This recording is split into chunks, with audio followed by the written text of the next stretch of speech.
सुमित्राले भन्दा पछि पलकमै काख खुली गयो। प्रभुलाई देख्दा अधिक मन सन्तोष पनि भयो। खुसीले काखमा लिकन जब भनिन् खाऊ कछु भनी, सुनि रामज्यू भन्छन् अब त कति खाला नि म पनि। गयो खान्या बेला मकन त मिल्यो राज्य वनको। भरतले राज पाया यहीँ बसी गरून् राज्य जनको। बिदा बक्स्यास जाओस् खुसीसित म जान्या छु वनमा।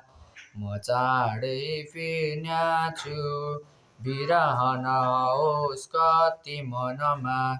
वचन सुन्दा मुर्छा परिकन उठेकी छदी त्यहाँ।